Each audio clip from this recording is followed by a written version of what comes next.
If you've attended enough ag events in this state, there's a good chance you've probably heard David Kohl speak. He's a professor emeritus at Virginia Tech and regularly travels Nebraska during December to talk about agriculture, the economy, and international demand. While livestock producers are now rebounding after sustained drought, crop growers are seeing shrinking margins from high input costs and lower commodity prices. International buyers are, however, in line for what this country produces. The USDA says ag exports reached a new record of more than $152 billion for the 2014 fiscal year, an increase of nearly $12 billion from the previous record set the year before. During our conversation with David at the Embassy Suites in mid-December, we talked about the countries to watch in 2015, why debt concentration is a concern to the industry, and if there are any parallels to be drawn from hard agricultural times during the 1980s. It was real interesting. We just had the National Agriculture Bankers Convention over in Omaha. Actually, we had 757 bankers out, largest conference, and there was a lot of talk about the 1980s. And you know, it's real interesting. There are some similarities. In other words, it was real interesting. The grain industry in the 70s got hot first, and then the livestock industry, and then of course we had higher interest rates and then the crash.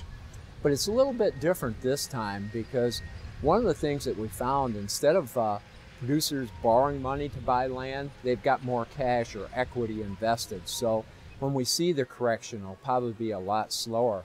But the other element that's kind of spooky, debt was dispersed during the 1970s and 1980s over a large number of farms and ranches. Today, it's very concentrated. Of the 2.1 million farms, 270,000 generate 80% of the production, but they carry 60% of the debt. So it's a debt concentration issue. And so we're going to have to watch that very closely. Why is that such a big deal? Because what happens is we're dealing with bigger numbers. And so when one of the larger farms and ranches goes upside down, it could have a dramatic impact on an ag lender's portfolio. What things have come together to put an end to the good times in the grain industry? We have been in the great commodity supercycle. And let's put it in context. Since 1910, there's only been 4. This one lasted a full decade. The others lasted 2 to 4 years. But what's happened is we've seen a slowdown of the emerging nations like China, like Brazil. Those economies have slowed down in growth. The second thing is we've seen kind of a slowdown of ethanol and biofuels. In other words, the ethanol mandate is kind of run its course. But the third element is the possibility of increasing interest rates and the possible strengthening of the dollar, which inhibits our exports.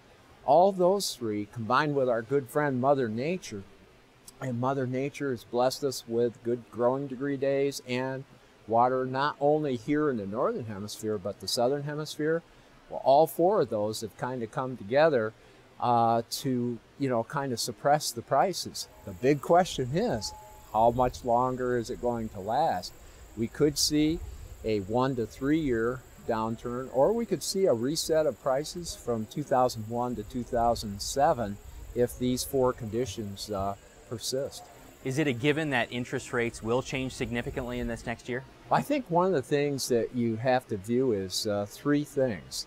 Number one, if unemployment continues in the high 5 range, 5%, 5.5%, that's a check that interest rates would increase. The second thing that we've got to watch for is the continued growth of the U.S. economy. It's clicking along at about a 3.9% growth rate. That stays above 3%. That's another click that we'd see interest rates increase. But the real one to watch for is inflation rate. It's currently about 1.7, 1.8% rate.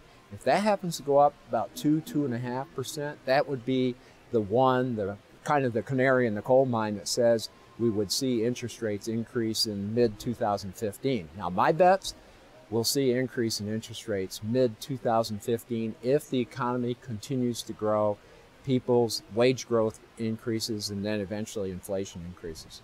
You talked about China and Brazil. What other things do you see overseas that could impact U.S. ag exports? Boy, really keep a close eye on Europe. Europe's going into recession. It's 25% of the world economy. Folks here in the Midland would say, why watch Europe? That's China's largest customer. And so if Europe slows down, then the Chinese economy slows down. which that inhibits the ability for them to import food, fiber, and fuel, which we produce here in the heartland. The other element we've got to watch for is China. China was growing at about a 10, 11% growth rate there for a number of years. Now that's possibly 6, 7%, and may even go down to 5 to 4%. And so if China continues to slow down, that's going to come back and impact what we call the flyover states or the heartland of America. What about Japan? That's a country that seems to be having a lot of trouble, and they're a big buyer of a lot of U.S. ag goods. Exactly. See, they're the third largest economy in the world, and their central banker has actually done the same things that Dr. Bernanke and Dr. Yellen have with the stimulus. But you know what the big problem is in Japan? It has an aging population, much more so than the United States or other countries around the world. So what's happening to their economic business model and their economy is that it's demographics that's creating the issues, combined with they were too late with the stimulus. And so, again, the third largest economy in the world. Think about it. I was at a futuristic conference in Toronto the other day. They may not even be in the top 10 by the year 2030. We talked a year or two ago about young people returning to the farm. It was a time when they could make decent money.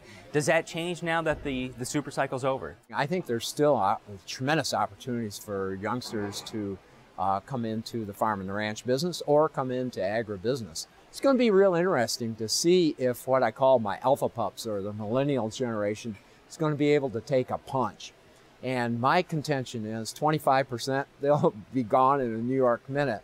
Another 25%, they'll kind of be on the fence, but there's going to be 50% that will hunker down, and actually they'll use this as an educational experience, and they'll do very, very well.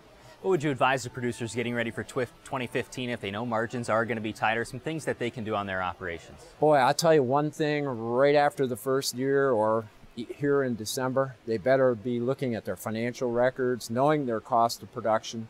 And one of the things they're going to have to do is arm themselves with good financial information so that they can come out and renegotiate, with landlords or look at some of the dynamics of reducing cost.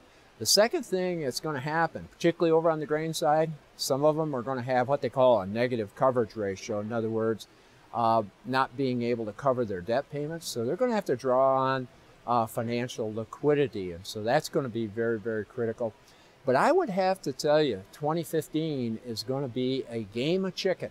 In other words, do we supplement the landlord and take the losses, or do we give up some of the assets? And I think one of the things that's going to be a key is shedding marginal assets. That's land, machinery, livestock, or in some cases, the human asset.